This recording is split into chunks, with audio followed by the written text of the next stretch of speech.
वालेकुम रहमतुल्लाहि व बरकातुहू। जनाब मोबिनुल हसन साहब ने भालदारपुरा नागपुर से सवाल किया है कि अक्सर बकरा ईद के मौके पर क़ुरबानी के बाद लोग जानवर के सिरी और उसके पाए यानी जानवर की मुंडी और उसके पाए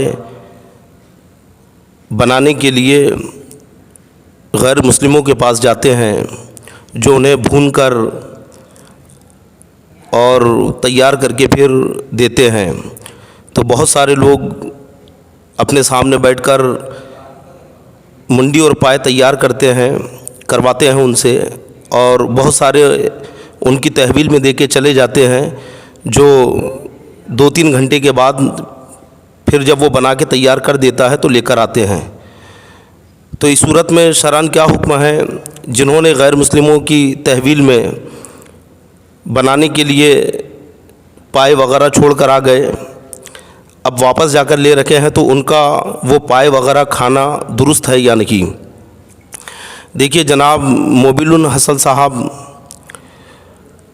पाए वगैरह ये सब खाने की चीज़ है, और जो जानवर की सरी है यानी मुंडी वो भी खाई जाती है। और ज़बीहा के ताल्लुक़ से यही है कि ज़बह करने वाला सुन्नी मुसलमान हो, और सुन्नी मुसलमान की गवाही पर ही दूसरा कोई शख्स उसे खा सकता है, जबकि काटने छीलने वाला कोई गैर मुस्लिम हो।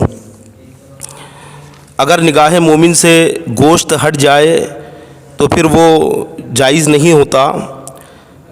अब जिन लोगों ने अपनी नज़रों के सामने रहकर जानवर के पाए वगैरह तैयार करवाए तो उनके लिए यकीनन वो खाना जायज़ है, क्योंकि वो उनकी निगाहों के सामने ही रहा। लेकिन जिन्होंने उन बनाने वाले जो कुफ़ार और मुशरिकीन हैं उनकी तहवील में दे दिया और घंटे 2 घंटे के बाद जाकर ले रखे हैं, तो उनके लिए वो खाना जायज़ नहीं, क्योंकि निगाह मोमिन से वो हट गया।